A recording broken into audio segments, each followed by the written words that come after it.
What's good, y'all? Welcome to my review for Demon Slayer Mugen Train. Bruh. Like, I just got back from the theater. I finally got back home, and bruh, I'm still reeling. Like, yo, this movie was fucking awesome. In terms of like, movies based off of like shonen series, like Naruto, Bleach, etc. This is definitely one of my all-time favorites. I haven't seen a lot of them. I've only seen like a handful of those type of movies, man. But from the ones I have seen, this is definitely one of my all-time favorites, if not my all-time favorite. This movie was amazing. No lie, I'm mostly saying that just because of the animation. Now, don't get me wrong, the actual story and plot and all that jazz, the characters and everything, that's still fantastic. Season 1 of Demon Slayer was an amazing season. Not what I wasn't my personal favorite from that year. You guys know I preferred Vinland Saga and SCL Alicization, but it was one of my favorite series from that year. I'm pretty sure it had a place in my top 10 list for 2019 whenever I recorded that, which will be coming out. I'm finally out of school, so hopefully you guys see that top 10 list by the time next year, the next college semester starts. But we'll have to wait and see on that. But yeah, man, I absolutely adored this film. It was beautifully animated, like the art. UFO table, they built it from that. They built it. Like I said before, season 1 was nothing to sneeze at in terms of animation, but this movie, it's a completely different beast, ladies and gentlemen. Like, UFO Table definitely one of the best anime studios out there currently that we got animating shit, because man, their shit is god tier. But anyway, man, that's enough of me rambling. Let's just jump right into the actual film itself, because this movie was fucking amazing. Man, I'm still reeling from it because it was so fucking good. Anyway, so the movie is directed by, and apologies, I'm probably gonna butcher his name, Haruo Satozaki. Like I said before, I probably butchered that name. And the cast includes, which I'm going to be reading off the dub cast because that's a version of the film I saw. Zach Gilar, I think that's how you say his last name.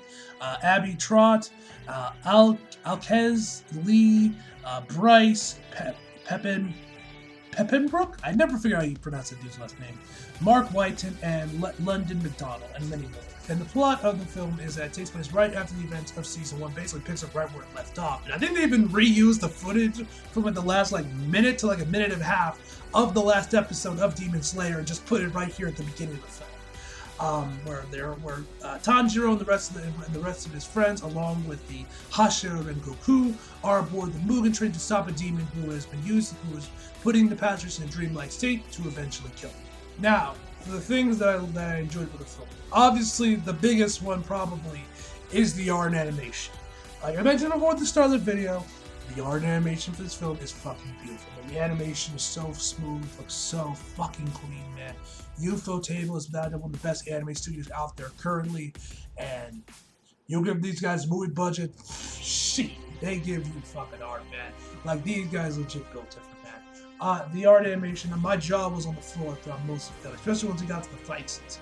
When we get to those fight scenes, oh boy, man, ooh, your head will explode from watching this greatness, man. But yeah, man, the art animation was fantastic. Another thing that I thought was also great was the soundtrack. My God, man, the OST for this movie is absolutely top tier. This is definitely one of the best anime soundtracks I've heard in recent memory, and definitely one of my favorites from this year, which I guess technically would make it last year because this movie came out in Japan last year and it came out this year for us here in the States, so whatever. Which you guys will be hearing some parts of it, of the soundtrack, or at least covers of the soundtrack in the background of this video, because for some reason either the soundtrack has not been released yet for this film, or Aniplex or whoever owns the rights for it has scrubbed all traces of it off the internet. Because when I went on YouTube to look up like videos or a clip or different songs from the soundtrack, I got nothing but covers of various songs from the soundtrack. I don't know why. It might be because the soundtrack just hasn't released it. I tried looking it up on Google, didn't find anything about a releasing the soundtrack, so I guess it just hasn't been released yet. But regardless of such, man, she did such an amazing job with the soundtrack as always, because she has also done great work on shows like SEO, Erase, and you ask me, she's my all-time favorite composer, at least for anime, and She does not disappoint here, and this is probably some of her best work, at least in my opinion. She was fucking fantastic. I loved her score.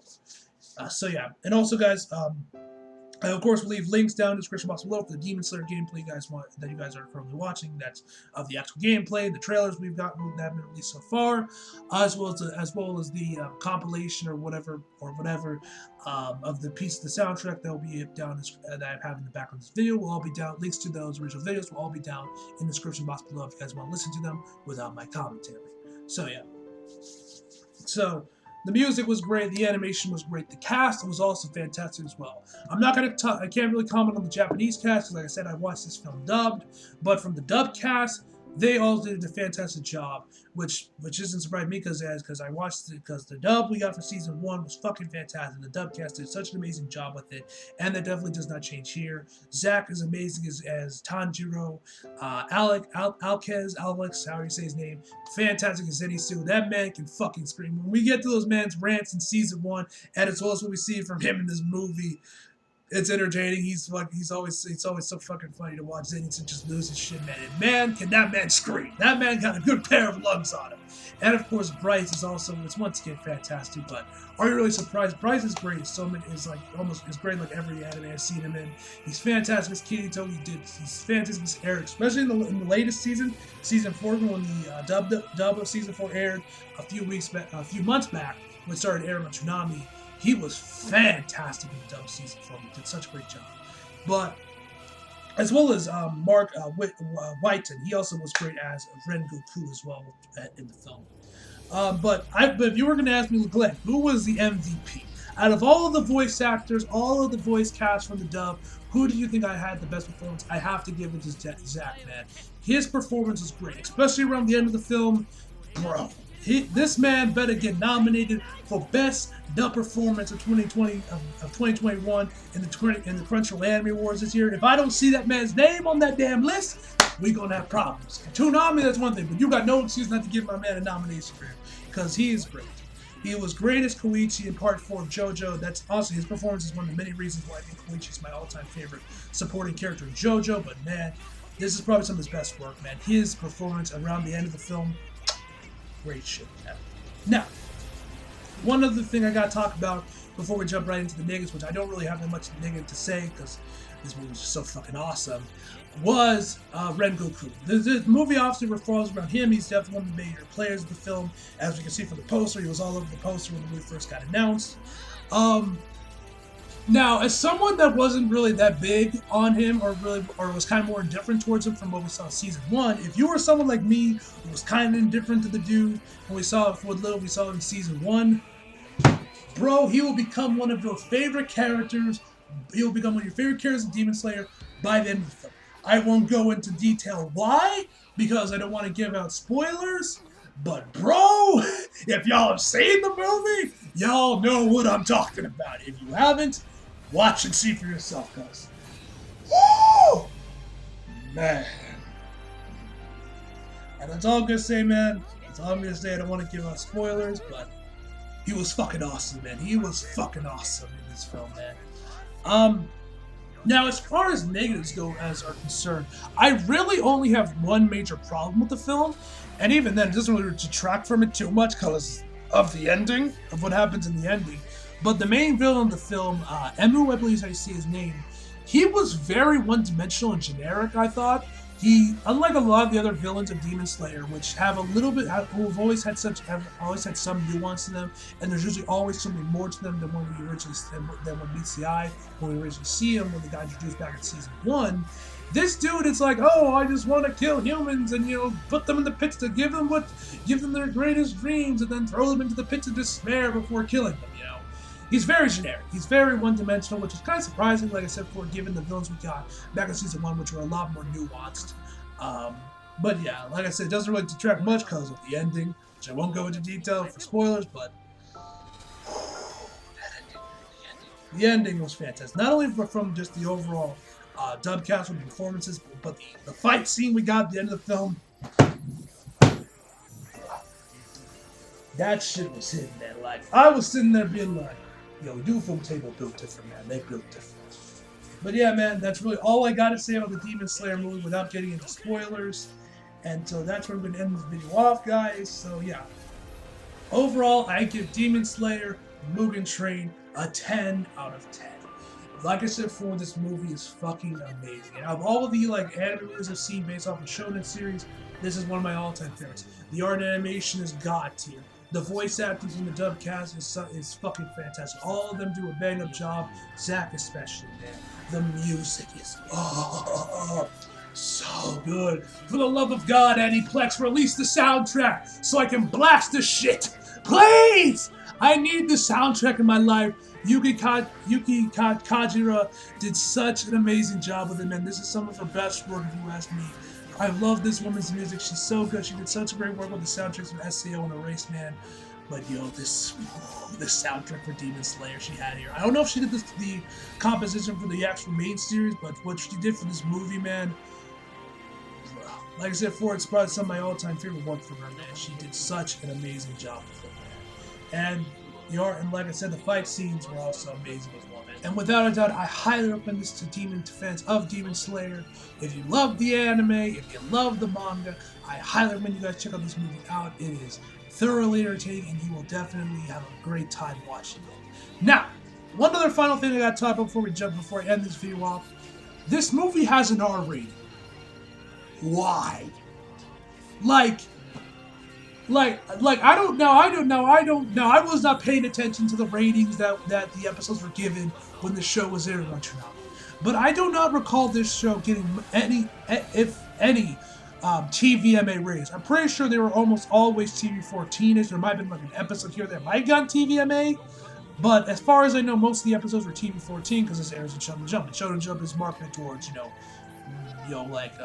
towards like boys, But I don't get, even after watching the film, because when I saw the trailer air on Toonami like a few weeks back or like a month ago, when we finally got announced to be coming here in the States and we got the trailer with the dub cast and everything, I was like, what the fuck? This movie's rated R?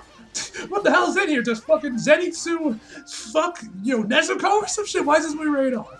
And after watching the film, I still don't really understand why this had an R rating.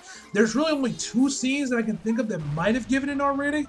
One of them is when during Tanjiro's dream, we see when he of course gets the scene where he has to his entire family dies and everything. He has to witness it or whatever. Which first of all, that scene itself was actually fucking awesome. I love the way it was shot because it was like almost completely black and white, with red being like the only predominant color there, and it looked fucking beautiful. Maybe that from all the blood and everything there, or from how Tanjiro manages to get out of this dream state he's in. I won't say what he does because that's a spoiler. But that's like really the only other thing I can think of that got an R rating. Which, by the way, I almost forgot to mention, the dream sequences themselves were amazing. They were all, I loved them all. Tanjiro's was great in terms of the writing of the story of the series. Shinichi's and Inosuke's, they were just fucking hilarious and just entertaining to watch. They were just, I was laughing my ass up there when we got to their dream sequences, man. But yeah, man, even after watching the film, I don't really understand why it's got an R rating. But anyway, man, like I said before, I highly recommend you guys check this movie out if you are a fan of Demon Slayer. And I gotta say, man, after watching this film, I am definitely way more excited about season 2 when it airs, and I think the summer of this year than I was before I watched this film. Because, this got me excited and hyped to see what's gonna happen next, especially after the end of this film. Because, boy, it was fucking awesome, man. And also the song that Lisa did for the end credits, so good, man. So good. I love Lisa. She's one of my all-time favorite singers, man. That ED was just beautiful, man. Anyway, guys, I have rambled, talked, and sung this movie's praises long enough, guys.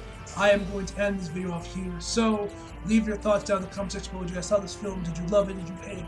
Are you more excited for season 2 now after watching it? Are you going to see this movie in theaters? Are theaters even open here? Or are you going to just wait till the Blu-ray drops? Leave it all down below in the comments, guys. And hope y'all enjoyed the video. Like if you did, subscribe if you're new. Follow me on Instagram and Twitter for it. Links down in the description box below. And as always, come back for more. See you guys next time. She's